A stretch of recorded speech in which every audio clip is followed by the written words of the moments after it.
I promise I won't argue with you. If you want it, I will sell it to you.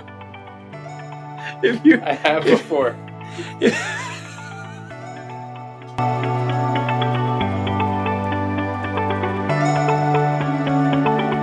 What's up, everybody, and welcome back to the Hook One Pod. Hey, we're here at Hook One Bait and Tackle in the studio. As always, I'm Pete. And I'm Louie. And today we're going to talk a little bit about information, where to get it from, because it's everywhere, what to listen to, because it's everywhere, and basically how the culture, and not only the culture of fishing is changing, but just how the industry is changing so fast when it comes to information, right? Yeah, I mean, it used to be talking to your buddies at the boat ramp or talking to a random guy at the boat ramp, and now you hop on Facebook and you got 4 different colors that were catching fish, 4 different spots, 4 different depths. It's a little bit of everything right now. Dude, it's information overload. Like, it's literally, there's just so much out there. And I remember when I first got into fishing, we're not going to get way too far into it, but when I got into it, I didn't have, the dad or whoever helping me out. I had a couple buddies, and then it was just me. And I can't even imagine if today was the day and age where I was trying to learn that. Because then at least there was like some help. But like, man, I watched some guys put some stuff in like a Facebook chat or on a Facebook page. Like, they have no idea. They genuinely have no idea. And they're asking a question and they just get throttled in the comments. And it's like, that stuff kills me to see, because it's like, how are we going to keep changing? Where's our sport going to go from here? Because if we're just scaring all the new people out and just like ripping them apart, like, fishing's cool now. Yeah. Everybody wants to do it. Everybody wants to have a fish pick. Everybody. So it's like, how do you continue to grow your sport and make it one of those bigger things? We watched the Elite Series a lot this year. You do all the time, but I watched it a lot this year. And a lot of the stuff that they talked about is how to grow our sport. Look at the National Walleye Tour, dude, man. It's not good. Like, there's really good fishermen in it, and there's really good content that comes out of it, but it's just like not a big tournament. It's not a big sport. And in a time when fishing is as important as it is and as cool as it is, why aren't these things taking off? What do you think? I mean, where are you at with the whole thing?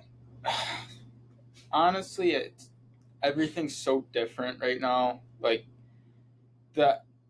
bass and MLF are probably the biggest they've ever been right now. Like, not factually, but like social media wise, like, they have a ton of people following them. Yeah, like numbers. Like, they've got more people tuning in. Yeah. Oh, and now there's 2. Yeah, 2 of them. And you think about it, they're both drawing, like, instead of like the 5-fish format, you have the 5-fish format, and then you have catch and release, and then you have as many as you can catch. And then you have one big fish. Like, if you want to watch fishing and you want to watch a specific format, it's out there now. Oh, 100%. And that's the thing. I mean, it's such a weird thing to me. We talked about it. You and I talk about it just about every day in here. Because I talk about it all the time where I, like, personally, we have people come in here all the shop and they ask, when are you going to do a seminar on this? Or when are you going to do a seminar on that? Seminars are awesome. Seminars, how I learned a lot of information. It's how a lot of people learn a lot of information. But sometimes seminars aren't the end-all, be-all. Like, so many guys want to do a seminar, but all a seminar is a professional, whoever it is up front talking, telling you exactly how they feel and about how they do it and about how they catch fish, whether it's me or you, or whether it's, one of the national tour guys. But you don't, if that doesn't fit your way of fishing, or that doesn't fit the style that you've learned, or that's only your option. Some people don't have the option to go get live scope and to do all this stuff. So it's really hard to go watch a seminar on how to do live scope and catch, or how to watch a seminar on how to catch fish, and it's talking about live scope. Yeah. That's not an option.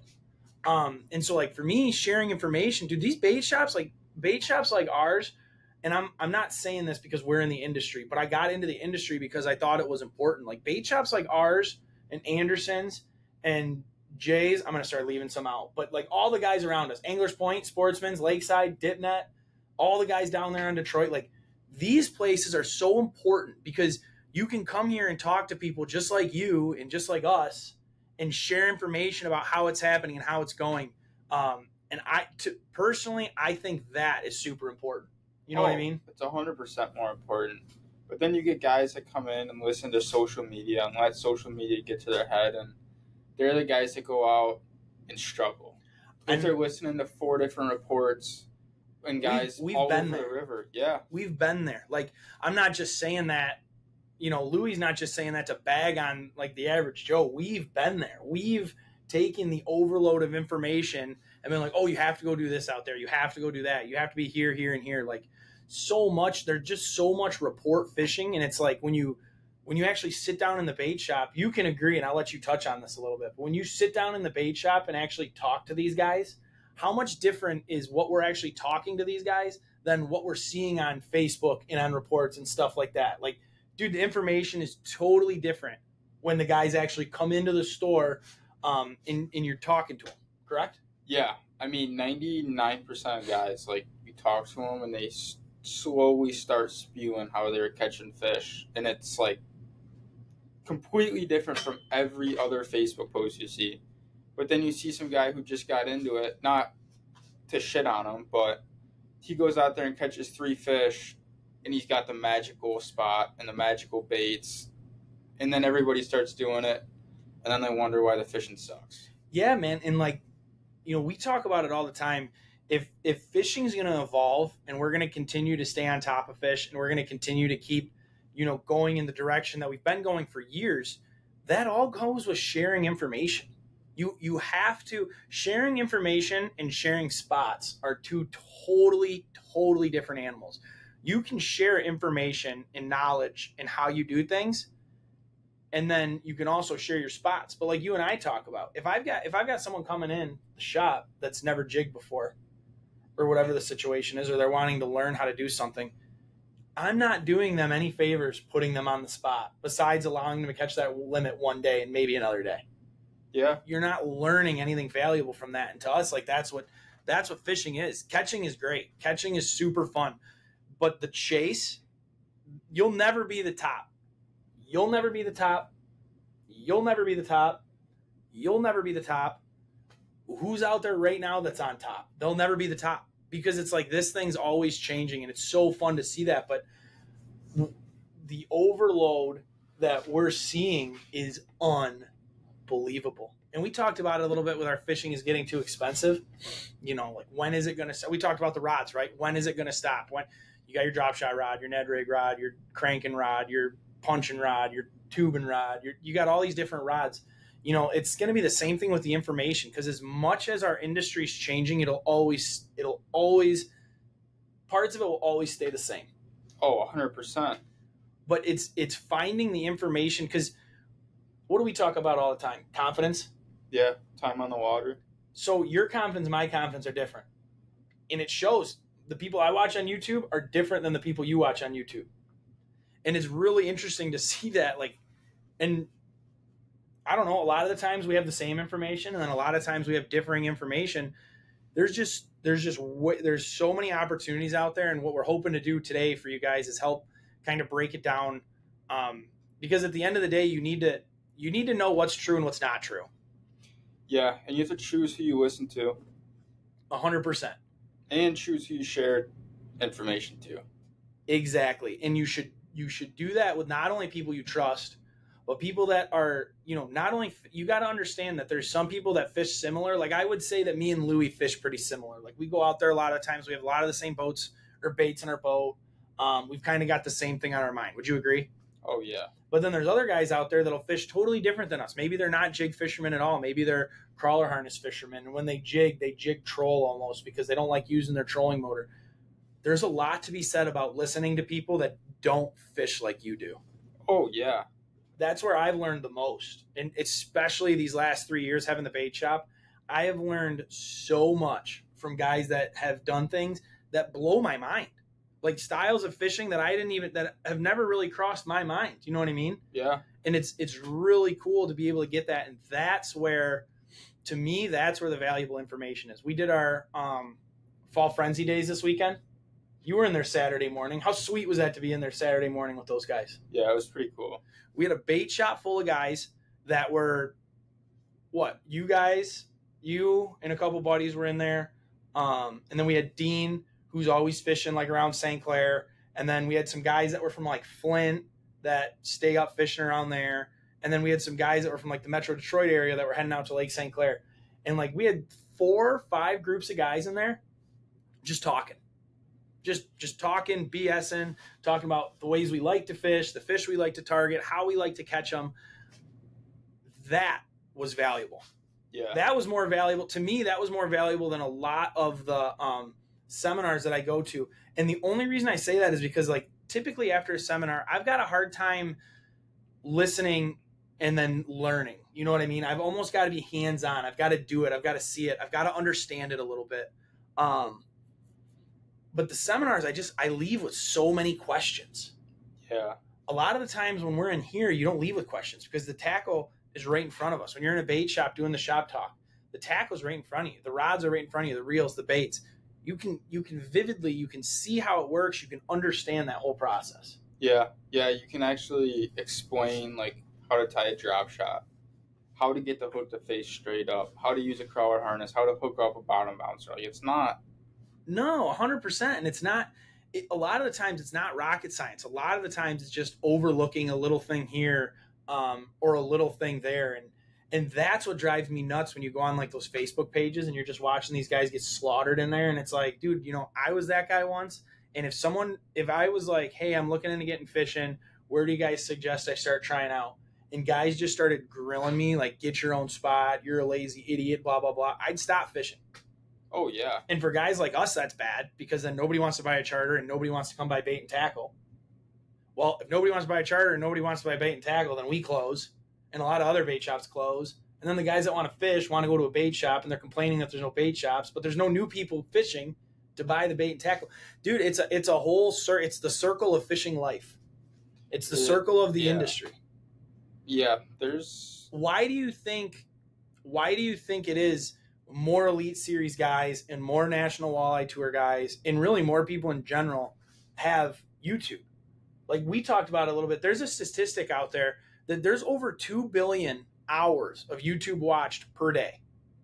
2 billion hours. That's how much information is out there per day. And look, we're putting more information out there right now. But it's where you're going to get that information, where you trust that information coming from, and then how you're going to apply it. Yeah.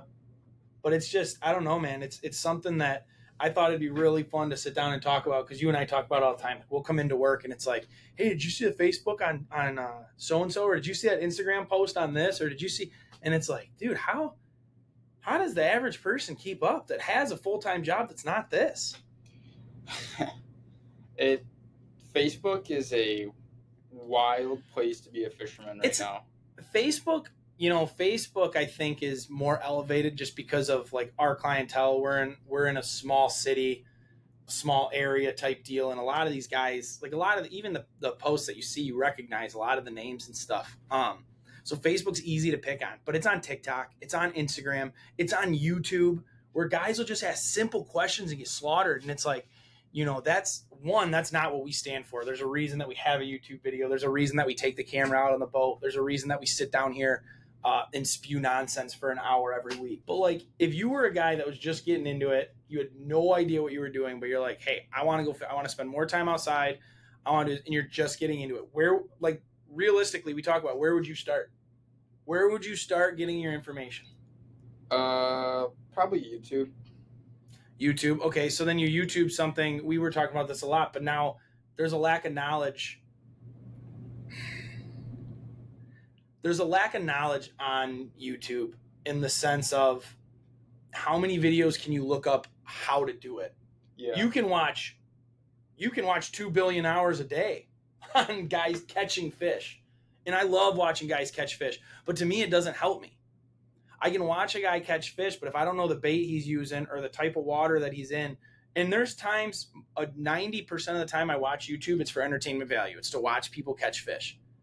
But there is that 5% where it's like, I want to learn how he's doing that. How did he get to that body of water? What is he seeing on his sonar? What is he, like, how is he doing this? I don't care about the GPS coordinates because, again, it's cool to have those spots to go to, but you've got to be able to, if you can find those fish and you can break down how to do it, you can catch fish anywhere. You can catch fish in Southeast Michigan, Northwest Michigan, Wisconsin, Minnesota, the Dakotas. You can go over to New York. You can go to Ohio. You can go to Pennsylvania. You can catch fish if you know how to break it down. So you've got YouTube, but like where else? You're not going to go on social media and ask. No. The only reason I have Facebook is to sit back and watch and promote Hook One. Yes. I've said that a lot. I've said if I didn't have the charter business and we didn't have the bait shop, it would be very easy for me to delete social media in the sense like I don't like the way it's going, and I don't like what I'm seeing with all the hate. Now, the other flip coin to that is it's insane how small social media makes not only the world but like our industry. The fishing industry is not really a big industry. You know what I mean? There's no, not at all. It's not extremely hard to know somebody who knows somebody, and you're always 3 people away from knowing somebody, which I know it's like, whoa, that's a lot, but in reality it's really not. Like, we've met people in the industry we never even thought we'd even meet, and we've met them 3 years into owning a shop, just from talking to one person or talking to another. So it's a really small industry. We got to grow.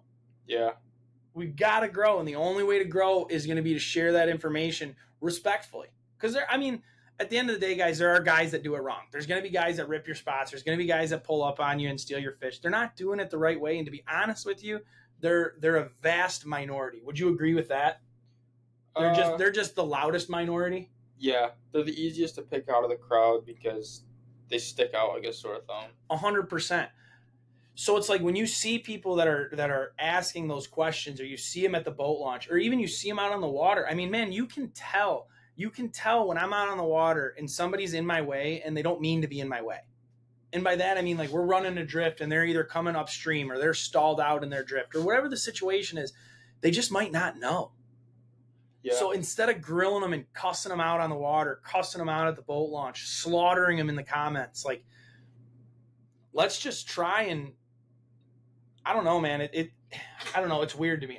I'm really passionate on the subject because I've been shit on, and it drives me nuts because I've put countless money and countless hours into like trying to figure this shit out, and I've got no problem sharing information. I don't. I think, obviously, again, I'm not going to give spots. I'm not going to give away little tips, little tricks, the secrets. I'm going to keep that stuff because I've earned that stuff.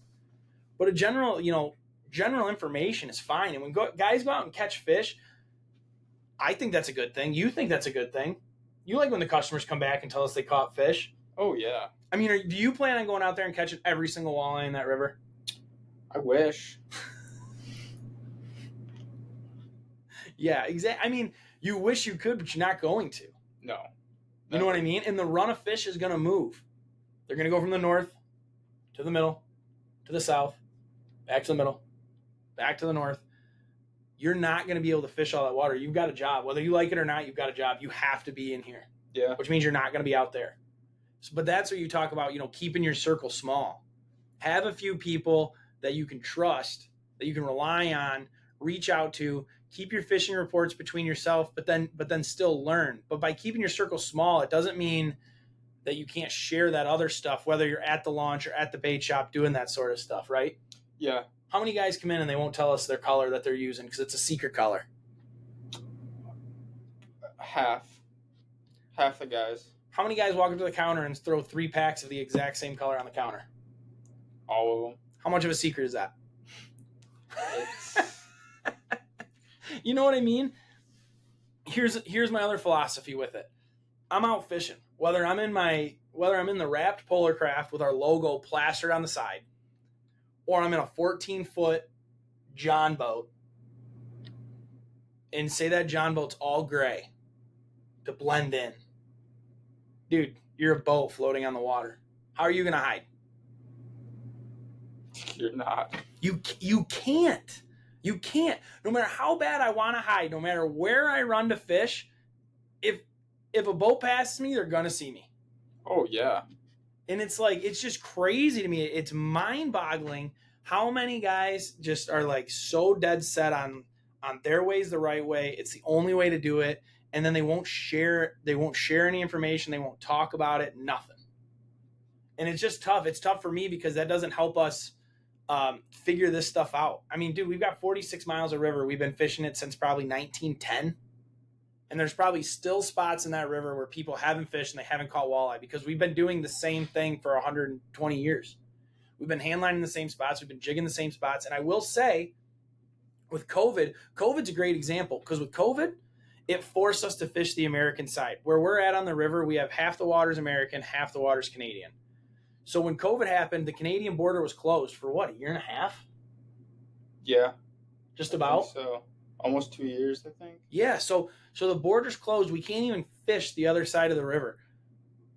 How many new spots did you find on the American side that you've never fished before until you had to fish the American side? Quite a few. Quite a few. Quite a few. And it's just because, and there's nothing wrong with it because a lot of the spots that we're fishing, me included, I fish just about the same spots every year, year after year. Typically, the fish are always there. There's always going to be those spots, though. But yeah, it's the same thing. Like, if you fish tournaments, you have tournament spots. Like, you're not going to go catch your limit, but you're going to go catch 6, 7 big ones. Mm-hmm. It's the same thing. There's different spots like that all over the river. 100%. But what my point is now is how do you find new spots, or how do you decide to check new spots, or why do you think about it? Well, some of it's from past knowledge, but others is like what you heard. So say some guy's up on the north end of the river and he's fishing, this is a hypothetical, he's fishing the south side of Stag Island because there's a certain thing there that he likes. Well, now I'm going to go try that same exact thing out at the foot of at a Fond Island, because it's the same deal. You've got the same drop off, the same point, blah, blah, blah, and maybe fish are sitting on the back side of that. Lo and behold, there's fish on the back side of it. Now I go back to that guy. I'm like, hey, dude, I found this. Check this out. That's how you start patterns. That's how you start patterning fish. Not only fish, but you pattern their behaviors. You pattern the migration. For us, that's important. We rely on the migration to come through the river. So if you're not sharing that info, like how do you keep up on that? There's really no way. No, if you're trying to do it by yourself, you'll never do it. No. And here's the other thing about mass information, whether it's from Facebook or TikTok or Instagram, but how many of those guys that you're relying on that information are sponsored? Yeah. How many of them are pro-staffed? Which is how they make their money. That's how this industry works, because the reason those guys are using those products are because they believe in them. I like to believe that's the case for 90% of it. Some guys will pick up a product or they'll pick up a brand for the money. But a lot of the times it starts with, hey, I like this product. Let me interview for this company. Now let me rep this company. But at the same time, you're only getting a small portion of the sample size because of said sponsorship or affiliation with a company, right? Yeah. So you're not going to know. If you watch 3 guys that all are on the same team and they all fish the same thing, well, yeah, no wonder you're going to think Shimano's are the best reels. Which they might be. High possibility. Or you watch the Japanese guys come over. How many Tatulas do you think the Bass World sold this year? Quite a few. Because Daiwa dominated. So if you're watching that, and me and you, I can definitely say that I'm so guilty getting caught up watching the same, to this day, watching the same YouTubers or watching the same guys on TV handing out information, and I buy those products, specifically those products. That's the whole point of this whole game, guys. So obviously that's going to happen. But you got to understand that depending who you're watching or depending who you're listening to, you're going to get that biased opinion. We have our own biased opinions. Oh, yeah. You ask us how to fish a walleye, what are we going to tell them, Louie? Throw on a white jig head and an owlwife body. You throw on that number one bait from the great walleye debate, the jig and plastic. Yep. You go talk to one of those good captains down on Lake Erie, they're going to tell you to troll. You go talk to one of the old timers out here in the river, they're going to tell you to handline. Whatever information you want is what you're going to get. Yeah. But I think that's also really important to remember, because I see myself getting caught on that all the time. Like, oh, so-and-so is using this. Well, obviously they're getting paid. Well, I mean, you see it happen on Tackle Warehouse. Like, you see it happen more than I see it happen. It's Like, you'll see them go to a largemouth body of water. Somebody wins on a bitsy jig, straight king bitsy jig. Sold out on Tackle Warehouse the next day. You see it on Lake St. Clair. They're throwing a flatworm, or they're throwing some squid-looking bait that Takumi Ito was using. Sold out within 2 hours of him showing it on camera. Oh, yeah.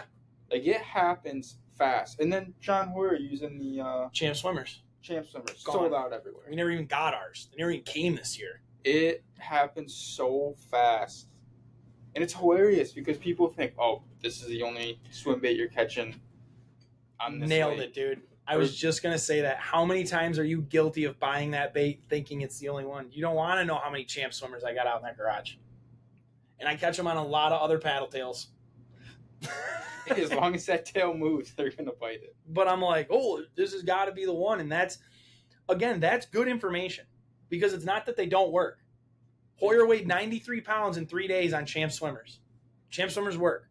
But they might not necessarily work for this application or what I'm trying to do here or what I'm trying to do there. And that is the most important part. Like, if you guys get anything out of this, we talk about fishing. When we're fishing and we talk about finding fish, we talk about finding active fish. You guys want to find active information that's going to help you. Because there's a lot of we always preach trying new things, but at the same time, you guys got to, know your confidence and know those people out there that share those same beliefs with you. Yeah. Would you agree? 100%. I would not to, like, what's the word? Like, be negative on it. Yeah, you don't want to knock it, I guess. Yeah, don't want to knock Facebook, but, like, I don't post on there. I don't need people knowing what I use day after day, where I'm fishing in the river. Like Pete knows, Joe knows. I tell my dad. Yeah, we've got our circle. Yeah. We've got our circle, and that's... A lot of people are getting away from that, I think. Yeah, I mean, I think it just depends. I think it's hard. I think when you're one of those guys getting into the game and getting into the industry, and I feel... the only reason I feel so much for him is because, like, literally I was there. Yeah. And it's so hard for those guys getting in the game that you don't have anyone you trust, or you don't have. That's why you're coming to places like us or places like other local bait shops to find help, or you're going on YouTube, is because you might not have those friends or the family, but you just want to do it. Like, you just want to start. And like, for those guys, like, I feel for you, man. And it is hard. I don't know. The only answer that I can really give you as far as advice is, like, don't even worry about what the haters are saying. And don't worry about what those trolls are saying online, because you can ask Louie, and I'll say this with a grin on my face, but typically a lot of the times that you see those trolls in the comments and you see those people commenting, if you associate their name with what they do on the water, they really don't know what they're doing. They really don't know what they're doing.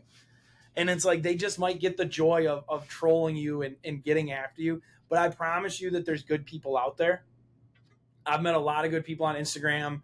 In Michigan, I met a lot of people on that Michigan Sportsman's page when I first started out. Met people from Facebook and on their Facebook pages, because again, you'll realize that there are people out there that want to help you, but typically they're a little bit quieter for some reason. It's like anything, like the loudest majority is usually like the least bit of the population, and it's just so weird. It definitely, like, putting a name to a face when they come into the bait shop is the funniest thing. 100%. And a lot of the times it's like, oh man, you're a good guy. Like, I've seen you on Facebook. I appreciate your help. I appreciate everything you're doing. And then every once in a while you'll see someone come in and you're like, oh, that's weird. You just told everybody you caught that fish on red ice, but you just bought 12 packs of purple. Yeah. And then you're going to tell everyone that they don't know what they're doing and they don't know how to fish. I don't know, man. It's we're in a really ego-driven industry. You hear that about anyone you talk to that's in this industry. It's very ego-driven, and it's because a lot of the times it's on us. Like, my guide business is me. Yeah. Your guide business is you. Tournament fishermen, their business is them. So you get this ego, and the problem is it's when good people meet the ego heads. That's when you turn good people wrong, because it's like, oh, you know what? I tried to help this guy and he totally screwed me, or he effed me over. I'm never helping anyone again. It's like, lost another one. Yeah, but it's the same thing. Like, if I go out there and catch them on white now wife, it 100% could change within the hour or within the next drift. Like, it changes. But my thing is, like, we're catching them on white. You're catching them on white alewife. I'm catching them on antifreeze and June bug. The guy behind me's catching them on blue ice. The guy behind him's catching them on chartreuse with Pimp Daddy. That's like almost the toughest part, is like you see all this information that's out there, and honestly, like, a lot of it probably is true for whoever's speaking. Yeah. So it's just, I don't know, man. It's one of those things. It's so bittersweet. Like, all the information at our fingertips, all the connections that we want, the people we want to reach out to, the answers we want. Hey, Louie, how do you tie this knot? Boom, boom, you look it up. Hey, Louie, how would you fish this bait? Boom, boom, you look it up. I mean, with AI, it's even scarier. Oh, yeah. You can literally... You can ask them what to... see what the best walleye bait is. Oh, yeah, this is freaky. So you can look up on his phone. He's got the... this one's on Snapchat, but you can type into the AI and you can just, hey, what's the best walleye? What's the best bait to catch a walleye? It's answering. All right. I said, what's the best bait to catch a walleye with in Michigan? Hey, in Michigan, some popular baits for walleye are minnows, night crawlers, and leeches. Okay, hold on.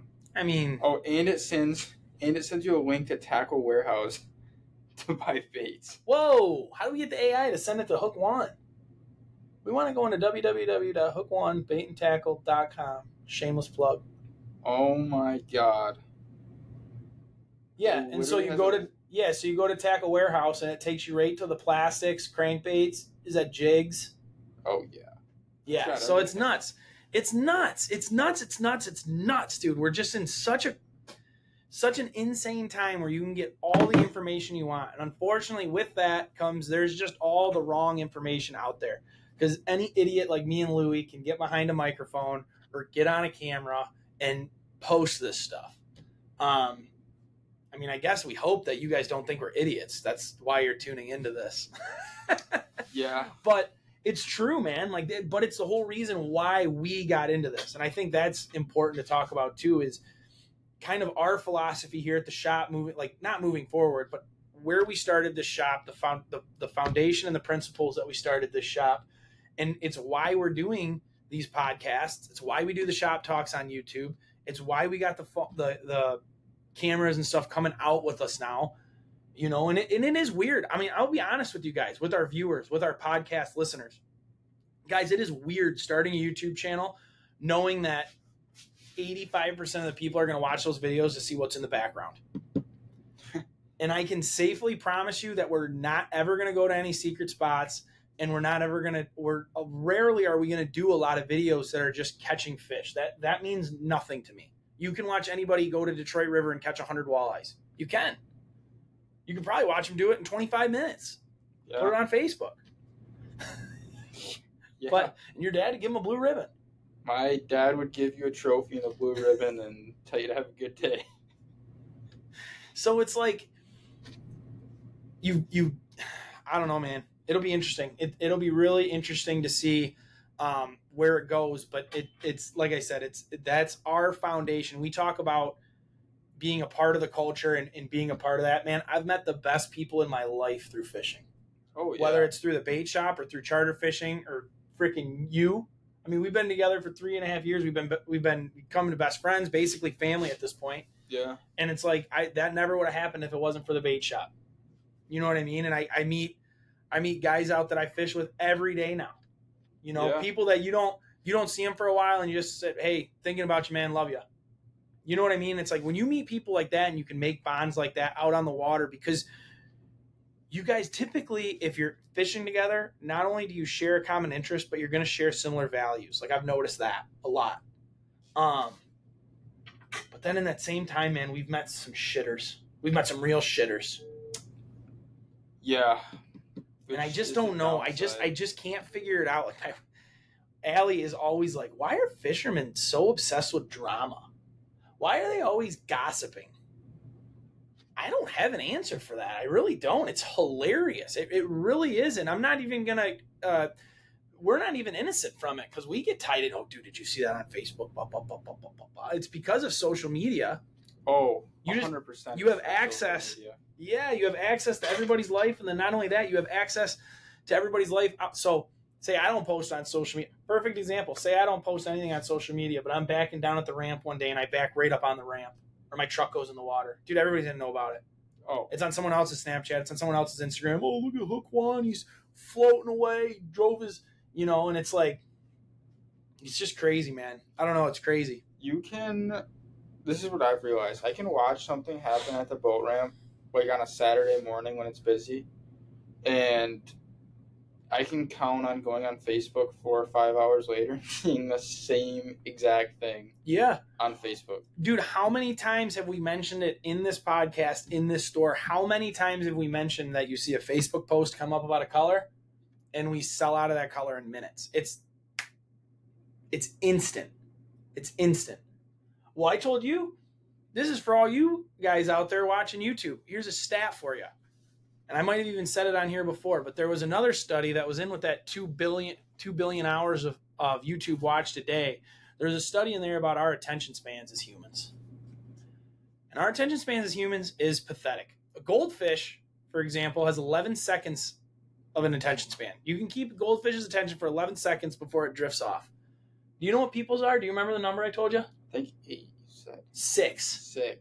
6 seconds. 6 seconds is what your average person's attention span is. Now, I'd like to think a majority of you guys on this channel watching us are not your average human, and I appreciate that because I feel like your average human wouldn't listen to us ramble for an hour a week. That's probably pretty true.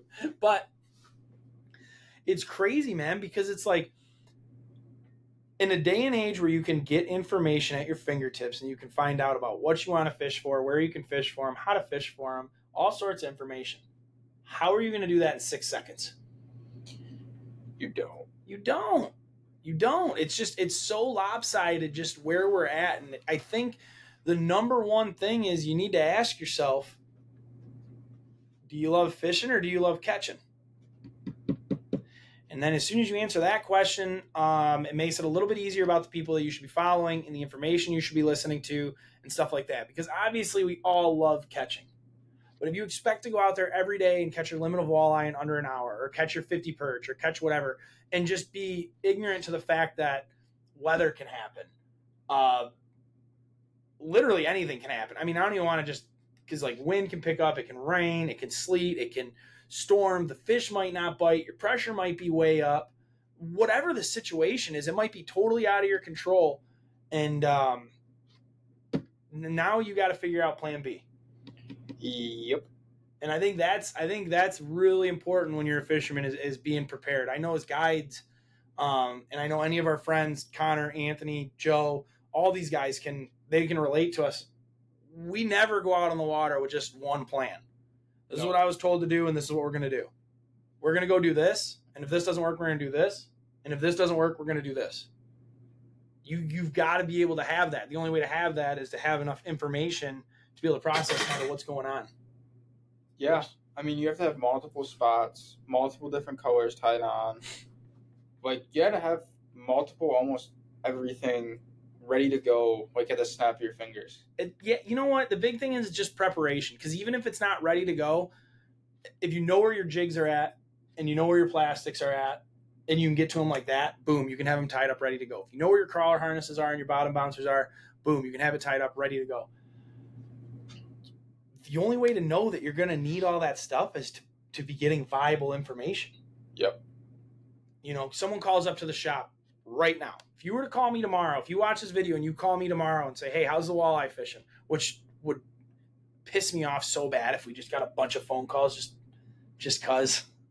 But seriously, if you were to call me, I'd say, well, it depends what you want to do, but you need to be prepared for anything. Because if I were you, I'd be heading out off the weed edges in 22 to 26 foot of water, and I'd be vertical jigging first thing in the morning or last thing at night.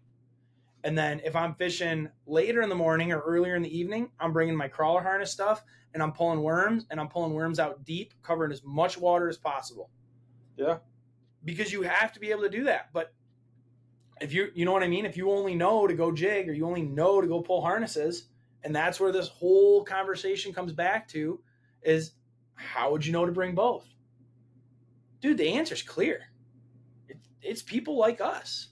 Yeah. It's people like Rich down at Dipnet and Joel up at Anderson's and the guys at Jay's and John at Sportsman and Chris and Vicky at Anglers and all the, like, if it wasn't for small town bait and tackle shops, it would be scary to see where we are. Because we talk about all the time, you need Cabela's, you need Bass Pro, you need those big companies to carry all the shit, all the hooks, all the tackle, all the line, different brands of line, different pounds from 2 up to 106.5 pound. Yep. You know what I mean? But it's like these places, it's become very eye-opening to me that these places, like the small bait and tackle shops and your small outlets like this are where you need to go. And I guess I shouldn't even say like your small bait and tackle shops, but like your smaller shops, your smaller clubs, the local events that you're doing, those are what's important. It's those people that are doing exactly what you're doing on a day in and day out basis. It's not what so-and-so's doing over here. You know, how much do we get tied up with what, you know, look at our number one test bait was the Ned rig. Yeah. How often do we get tied up with what guys are doing over in Minnesota and over in Wisconsin? We're just fortunate enough to fish 5 to 6 days a week where we can do what we know works and test out what works. Yeah. Right? But there's a lot of people that aren't that fortunate. They might have one day. Most people have a half a day to a full day, maybe 2 half days, however you do it. But that's what most people have to fish, is what I would say. Yeah, for sure. It helps when you kind of have your eyes set like on what you're doing and what you know is going to work. Right. If you're just trying to go catch fish. Yeah, I mean, regardless of whether you're trying to go catch fish, whether you're trying a new strategy, whether you're going to a new body of water. But that's what I mean is like you're I don't know, like if we were to go to Green Bay, obviously you could watch all these YouTube videos. There's a ton on Green Bay. But it's like, if we were going to Green Bay to fish, one of the first places I'd be going is one of the local tackle shops. Yeah. The Real Shot's great. Shield's great. I don't even know if Shield's... There's got to be. Yeah, there's got to be. But regardless, Cabela's, I know that there's a Cabela's in Green Bay. So it's like, but all that stuff's great. You're going to go to a tackle shop, and then you're going to call your buddies that fish over there, or call your buddies that have fished over there. Like, you got to keep... What else is going to be... What else do you notice that's in a lot of our local tackle shops that you don't see at those chain stores? You see a lot of custom colors and a lot of unique colors. And a lot of the times it's similar colors. They're not exactly the same, but they're similar. It's because that the small guy like us and like all those shops I just mentioned, we don't have unlimited funds. We can't just write unlimited checks to people. We can only bring into the store certain stuff. So we only bring in what sells. So that's why a lot of times we might not have that unique bait. We might not have that new whatever that comes out because it doesn't make sense. We don't have the new call shad. It doesn't make sense for us, unfortunately. Maybe it does in the future, but right now it doesn't. Or maybe we don't have the new bait caster reel that comes out. That doesn't make sense to us. We sell 10 spinning rods to 1. Yeah. So if I got a guy coming in that fishes the Marine City area that's never fished before and he's watching YouTube and all he knows is a 6.3 to 1 bait caster, you know what I mean? No, man, that's not what you should be using. You should try this because blah, blah, blah. Now it's up to them to make the decision. Okay, yeah, I'll do that. Or no, I really want to do this. Well, I'm not going to argue with you either. We're not here to argue with you. We're going to help you out. I promise I won't argue with you. If you want it, I will sell it to you. I have before. Yeah. We've had a few casting rods and spinning reels walk out. I promise I won't argue. I'm not going to fight you. I'm just going to tell you what I think is going to work.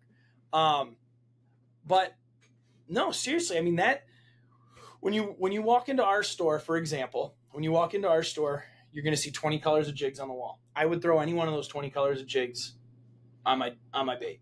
Oh, I would. Yeah. I would, because I don't have time to paint something that doesn't freaking work. Well, I'm not going to even pretend that I've been painting anything lately. Louie doesn't have time to paint anything that doesn't work. Yeah. I don't have I don't have $1 million sitting off to the side where I can pull in every color of whatever. A lot of the times it's stuff that works. So when you go to those local bait shops and you go to those local places, and then not only that, dude, how awesome are our customers? Very. If you have a guy from out of town come in and ask me a question, how many times have you had this? Person from out of town comes in, asks you or I a question standing behind the counter, and the guy on the other side of the store answers said question and some.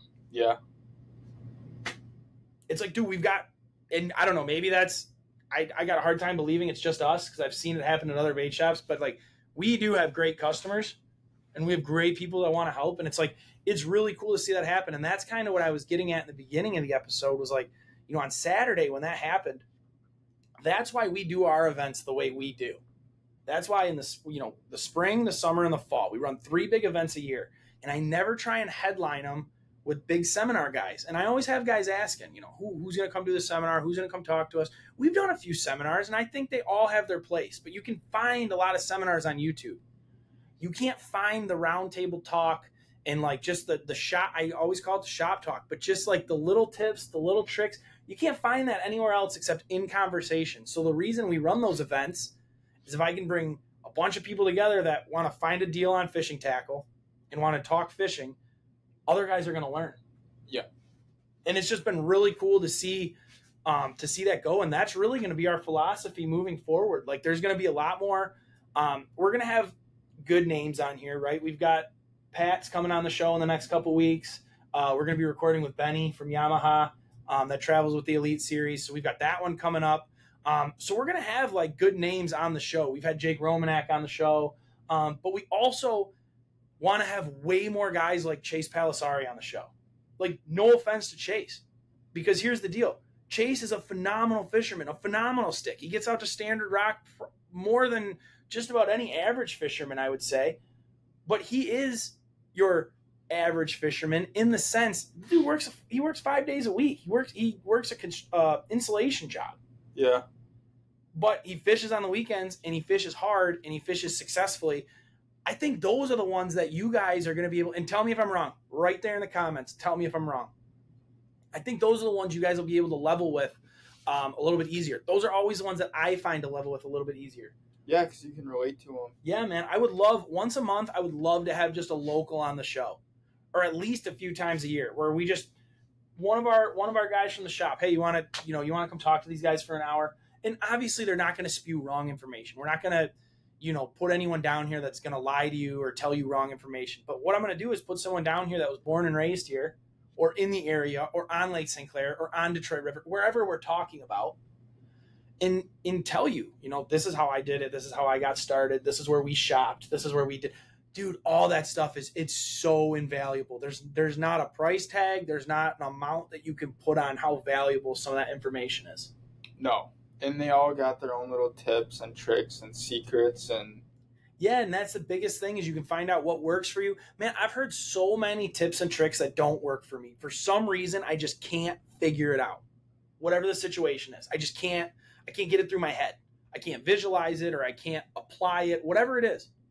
So that doesn't work for me. That's useless. Yeah. I but if I could things. Oh, I'm sorry, go ahead.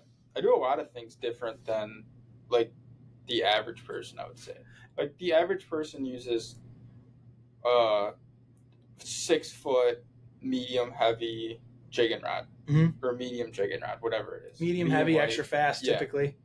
And they come out here with 10-pound yellow braid. They catch your 6 fish and they leave. Yep. Every guy from out of town does that. Yep. And it's like it changes. This year it changed a lot. You saw it a lot this year with the water being low. Guys were struggling, and it was like, well, the spots you found last year are the spots that are going to be no bueno this year. Yeah, because the water literally dropped 3 feet. You're fishing 30 foot, not anymore. You're fishing 27. Yeah, and it's like, put the time in. Like the deep spots you were catching them in last year are the shallow spots you're catching them in this year. Do you want to know how we knew a lot of that information? We just listened to guys. Yep. I didn't ask anyone for reports. I didn't ask anyone where they were fishing. I didn't even ask them the spots they were fishing. I didn't ask them where they launched. I just listened. We were trolling 30 foot of water. We didn't get bit, so we moved out to 35. Well, that makes sense. Yeah. because those fish moved out, because those fish were in 30 and it was 33 last year. Now it's 30. But it's all, the whole thing we talk about, it's a puzzle, and it's just piecing together that puzzle. And it's like any puzzle, the more hands you have to put that puzzle together helps. And you're always going to have that one mother. I won't say it because I don't want to have to edit it out. But you've always got that one guy that's going to hide the puzzle piece. You're going to have the troll. Just, see, man. Yep. Figure it out. Because there's a really good group of people, whether you're in the St. Clair County area fishing the river, whether you're in Macomb fishing the lake, or Wayne County, or wherever, whether you're in the UP, whether you're over on the west side of the state. Maybe you might not even be from Michigan. Thank you for tuning in if that's the case. But there's going to be viable information around. Just try and find it, man, and try and find those people that you trust, whether it's a small bait shop or customers in that bait shop or people that you've met online that have been good to you. Keep them close. Yeah, I promise if you and your 5 buddies go out there and fish every weekend and you keep everything in that circle, you're going to catch way more fish than listening to every report you get off Facebook. And I'm really glad you said that, because I was just getting ready to end it, and I think we got a little 5 minutes I can slide in here. And Louie's spot on. If you really want to get good at fishing and you really want to get good at catching fish, at the end of the day, the only way to get better is time on the water. And I can promise you, I've suffered from it even this year and last year, getting so busy in the bait shop, and I'm not on the water as much as I'd like to be. And it's like, oh man, I can't figure out why I'm struggling. Man, fishing is like anything else. When you were younger and you wanted to be really good at hockey, what'd you do? Played hockey. Yeah. When I was younger and I wanted to be good at basketball, what'd I do? I took shots. When I fished, when I first got my boat and I wanted to be good at fishing, what did I do?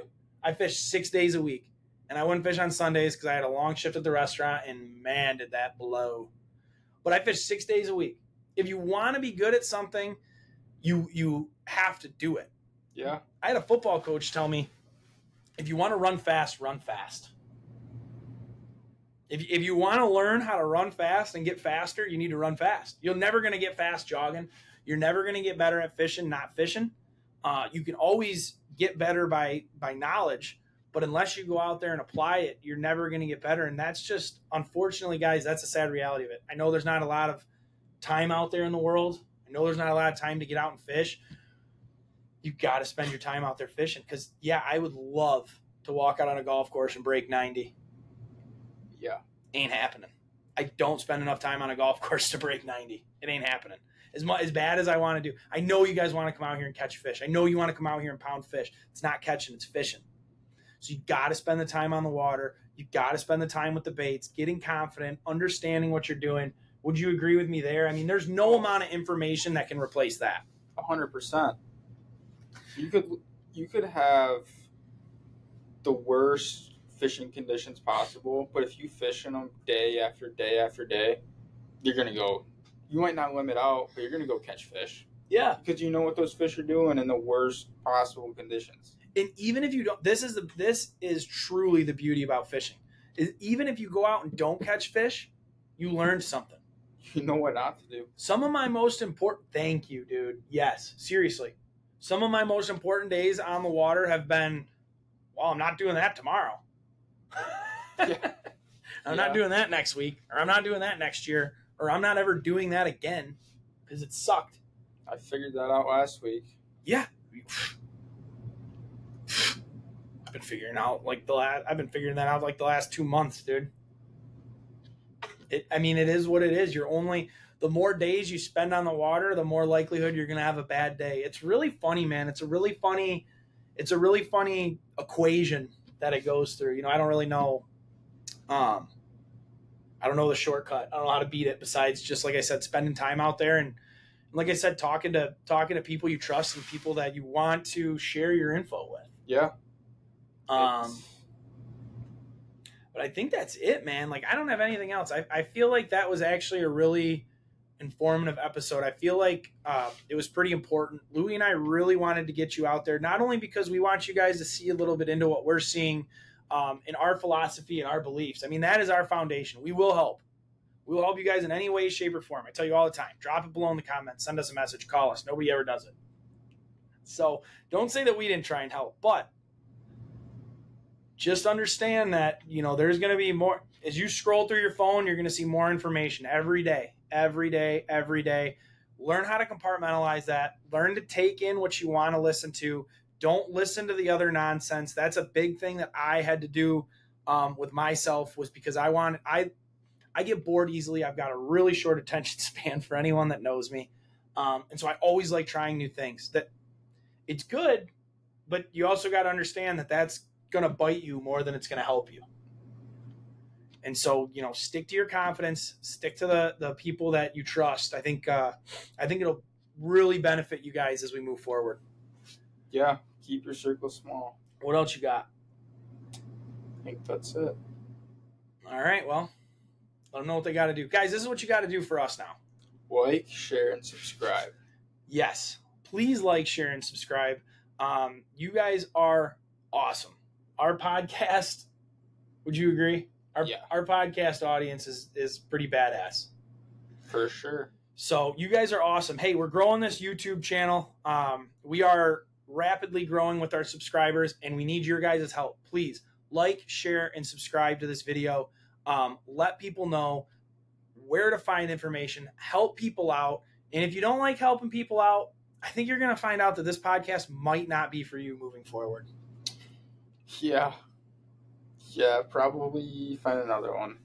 So, but guys, for those of you that are helping out, that want to help out, and that truly love making this culture and this industry what it is, stay tuned. We're going to be back again next week. Hopefully we'll have a guest for you guys next week. And other than that, man, let's enjoy some fall fishing. Tight lines.